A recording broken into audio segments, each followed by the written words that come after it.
Shalom, renungan kebenaran firman Tuhan hari ini terambil di dalam Injil Matius pasal 13 ayat 10 sampai dengan ayat yang ke-23. Judul renungan hari ini, Mengapa Yesus mengajar dengan perumpamaan? Pernahkah Anda membaca bagian kitab suci yang Anda baca sebelumnya? Setiap kali mengulang membaca kitab suci, Anda pasti akan memahami sesuatu yang berbeda dari bagian itu. Setiap kali saya membaca kitab suci, saya menemukan bahwa Tuhan membuka mata saya lebih lagi. Semakin lama saya belajar dan semakin sungguh-sungguh saya berusaha untuk mengerti, semakin besar wahyu yang saya terima dari Tuhan. Itu bukan kebetulan. Allah merancang firman-Nya untuk berfungsi sebagai pewahyuan yang terus-menerus meningkat tentang siapa Dia.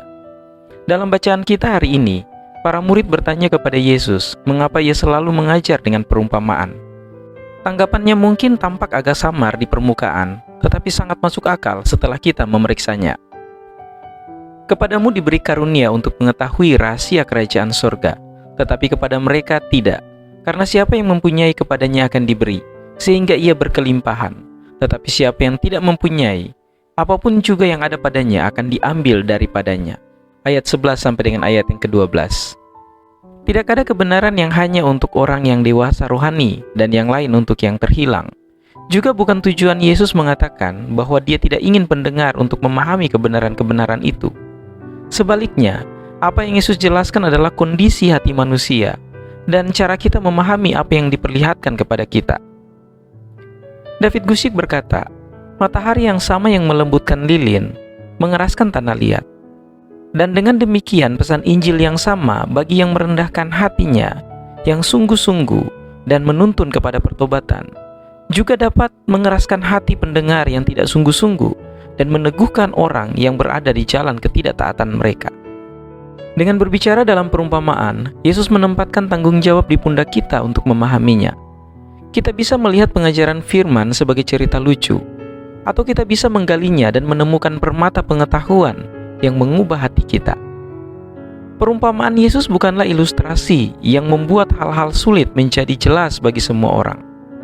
Perumpamaan menyampaikan pekabaran Allah sehingga orang yang peka secara rohani dapat mengerti, tetapi orang yang keras hati hanya akan mendengar cerita tanpa menambah kecaman karena menolak firman. Rahmat Tuhan akan meluas melalui cara kita belajar dan menerima apa yang kita dengar.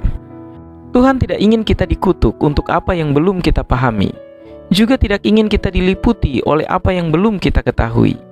Jadi, kita mempelajari kebenaran dari hal-hal spiritual dengan cara yang sama seperti kita mempelajari geometri tingkat lanjut, dengan terlebih dahulu belajar mengidentifikasi perbedaan antara segitiga dan bujur sangkar.